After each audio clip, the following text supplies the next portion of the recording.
Before Rivals raises the stakes even higher, here's your complete Rivals Season 1 recap before the next chapter begins. Charismatic politician Rupert Campbell-Black immediately reignites his rivalry with ambitious TV executive Tony Baddingham, while respected journalist Declan O'Hara clashes with the BBC and is recruited by Tony to join Corinium television with promises of total creative freedom. Declan moves his family to the countryside, where his daughter Taggie O'Hara has an awkward but unforgettable first encounter with Rupert, sparking instant chemistry. At Corinium, Declan immediately clashes with producer Cameron Cook, while Tony tries to expand his power by recruiting Rupert to Corinium's board. At a lavish party, Rupert's affairs and scandals explode into public drama. But just when Tony thinks he has the upper hand, Rupert reveals he has been appointed Minister of Sport by Margaret Thatcher, proving he's far from finished. Declan's first Corinium talk show becomes a sensation when he forces actor Johnny to publicly confess to leaking his own sex tape, instantly making Declan television's hottest new star and giving Tony exactly the ratings he needed. But behind the scenes, Cameron feels betrayed by Declan's tactics, and Tony quietly uses the show's success to increase his influence. Meanwhile, Taggie takes her first catering job at a high society party, where Rupert's reckless flirting goes too far when he humiliates her. Declan is ready to confront Rupert, but Tony and Cameron convince him there's a better plan: destroy Rupert live on television. As Christmas approaches, Taggie receives an expensive bracelet from Rupert as an apology, while Declan continues digging into Rupert's past.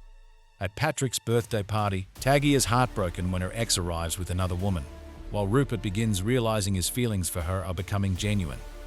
Elsewhere, Cameron's New Year's kiss sparks Tony's jealousy. Relationships begin falling apart, and when Charles suffers a panic attack, Taggie steps up to help him. Rupert later comforts Taggie in private, finally earning her forgiveness, while Tony's obsession with Cameron takes a darker turn as he uses sex and promotions to control her. Declan publicly invites Rupert onto his Valentine's Day special, turning the interview into the most anticipated event in Corinium history. At the same time, Tony's attempt to recruit Freddie to Corinium's board collapses after Freddie overhears Tony mocking his wife, while rumors about Tony and Cameron's affair begin spreading. Taggie begs Rupert not to do the interview, knowing her father wants to destroy him, but Rupert refuses to run. What starts as a brutal interrogation turns into Rupert's greatest triumph as he openly admits his flaws, loneliness, and ambition, winning over the audience and turning the interview into Corinium's biggest success, while Tony watches Rupert steal the spotlight again. Rupert keeps his promise to stay away from Taggie, leaving her confused, while Declan prepares for an interview with Thatcher only for Tony to replace him and blackmail him into silence using financial problems and compromising photos of Maud. Humiliated, Declan spirals into alcoholism as James rises at Corinium and Sarah grows closer to him. Everything changes when Daisy is assaulted by one of Corinium's powerful judges and Tony chooses to protect the predator. Declan snaps, punches the man live on air, destroys Tony's office, and quits Corinium.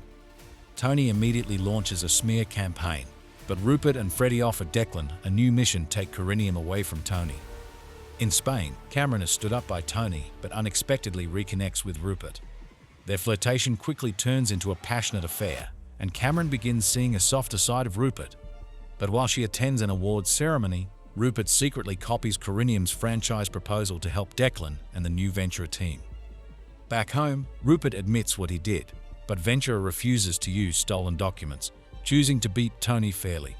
Cameron begins questioning her relationship with Tony, but when she discovers Rupert partly used their trip to get access to Corinium's plans, she feels betrayed and walks away. Rupert, Declan, and the Ventura team officially announce their franchise bid against Corinium, sending Tony into full panic mode. While Tony gathers dirt on his enemies and forces loyalty contracts on his staff, Taggie proves everyone wrong by collecting signatures across town despite her dyslexia, earning respect from both Rupert and Declan. Lizzie discovers James is still sleeping with Sarah, while Rupert offers Cameron something Tony never could: real power, respect, and a founding role at Ventura. Desperate, Tony proposes marriage and promises to leave Monica, but Cameron chooses Ventura instead, delivering Tony his biggest betrayal yet. As the franchise hearing approaches, Tony leaks compromising photos of Rupert and Taggie, successfully turning Declan against Rupert and causing a violent confrontation.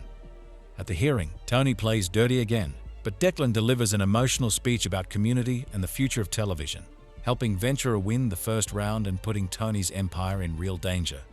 Away from the cameras, Lizzie gives in to Freddie. Sarah fears she may be pregnant, and Maud leaves Declan. But the biggest shock comes when Tony confronts Cameron about Rupert. She resigns, refuses his threats, and in the middle of their violent argument, strikes Tony with an award, leaving him bleeding on the floor. At the same time, Rupert finally confesses to Taggie that he's crazy about her, and the two share their first passionate kiss. And that's everything that happened in Rivals. If you enjoyed this recap, don't forget to like the video and subscribe for more TV recaps, endings explained, and everything you need before the next big season drops. I'll see you in the next one.